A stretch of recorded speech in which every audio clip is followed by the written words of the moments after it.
The Traveling Musicians. Grimm's Fairy Tales.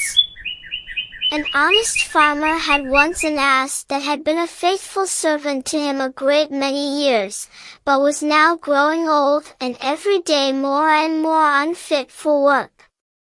His master therefore was tired of keeping him and began to think of putting an end to him, but the ass, who saw that some mischief was in the wind, took himself slyly off, and began his journey towards the great city.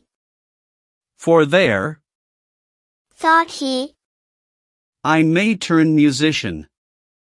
After he had traveled a little way, he spied a dog lying by the roadside and panting as if he were tired.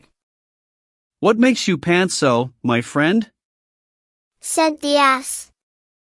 Alas, said the dog, my master was going to knock me on the head, because I am old and weak, and can no longer make myself useful to him in hunting, so I ran away. But what can I do to earn my livelihood? Hark ye, said the ass. I am going to the great city to turn musician. Suppose you go with me, and try what you can do in the same way? The dog said he was willing, and they jogged on together. They had not gone far before they saw a cat sitting in the middle of the road and making a most rueful face. Pray, my good lady, said the ass, what's the matter with you? You look quite out of spirits. Ah, me, said the cat. How can one be in good spirits when one's life is in danger? Because I am beginning to grow old, and had rather lie at my ease by the fire than run about the house after the mice, my mistress laid hold of me, and was going to drown me. And though I have been lucky enough to get away from her, I do not know what I am to live upon. Oh, said the ass. By all means go with us to the great city. You are a good night singer, and may make your fortune as a musician. The cat was pleased with the thought, and joined the party. Soon afterwards, as they were passing by a farmyard, they saw a cock perched upon a gate, and screaming out with all his might and main. Bravo, said the ass. Upon my word, you make a famous noise. Pray, what is all this about? Why, said the cock, I was just now saying that we should have fine weather for our washing day, and yet my mistress and the cook don't thank me for my pains, but threaten to cut off my head tomorrow, and make broth of me for the guests that are coming on Sunday. Heaven forbid, said the ass. Come with us, Master Chanticleer. It will be better, at any rate, than staying here to have your head cut off. Besides, who knows? If we care to sing in tune, we may get up some kind of a concert, so come along with us. With all my heart, said the cock, so they all four went on jollily together. They could not, however, reach the great city the first day, so when night came on, they went into a wood to sleep. The ass and the dog laid themselves down under a great tree, and the cat climbed up into the branches.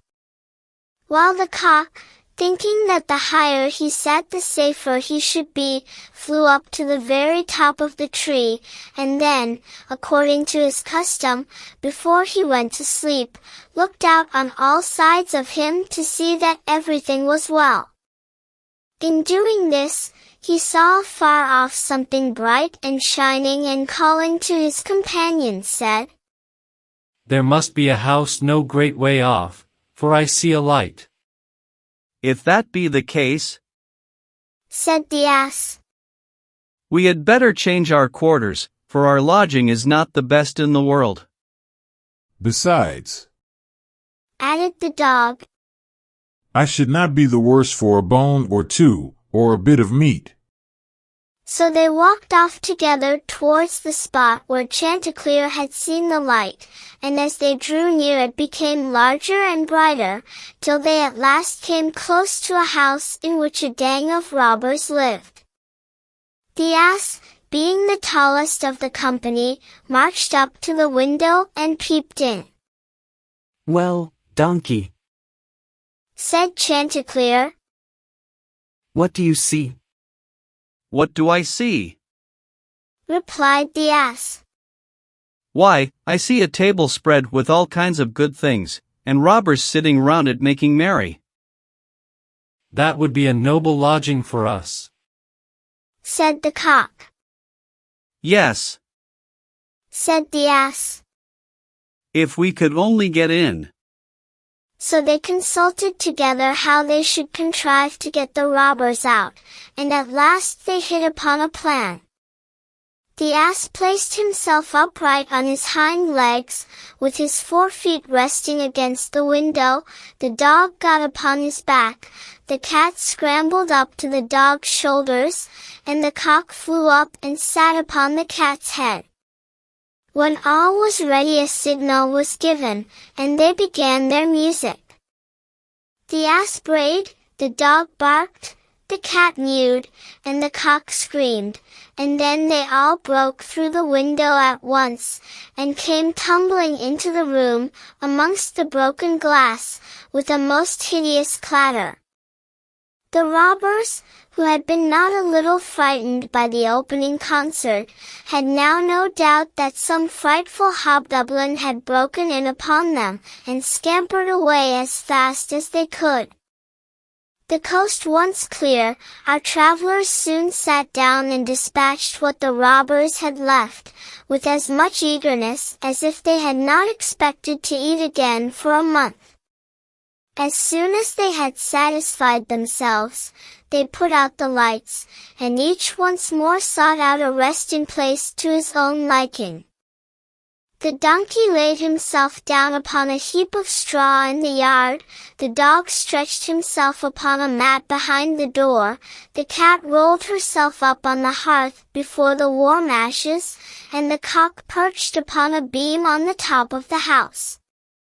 And, as they were all rather tired with their journey, they soon fell asleep. But about midnight, when the robbers saw from afar that the lights were out and that all seemed quiet, they began to think that they had been in too great a hurry to run away. And one of them, who was bolder than the rest, went to see what was going on. Finding everything still, he marched into the kitchen, and groped about till he found a match in order to light a candle. And then, espying the glittering fiery eyes of the cat, he mistook them for live coals, and held the match to them to light it. But the cat, not understanding this joke, sprang at his face, and spat, and scratched at him. This frightened him dreadfully, and away he ran to the back door, but there the dog jumped up and bit him in the leg, and as he was crossing over the yard the ass kicked him, and the cock, who had been awakened by the noise, crowed with all his might. At this the robber ran back as fast as he could to his comrades, and told the captain how a horrid witch had got into the house, and had spat at him and scratched his face with her long bony fingers. How a man with a knife in his hand had hidden himself behind the door, and stabbed him in the leg, how a black monster stood in the yard and struck him with a club, and how the devil had sat upon the top of the house and cried out, "Throw the rascal up here!" After this the robbers never dared to go back to the house, but the musicians were so pleased with their quarters that they took up their abode there, and there they are, I dare say, at this very day. The end. Thanks for watching. See you next time.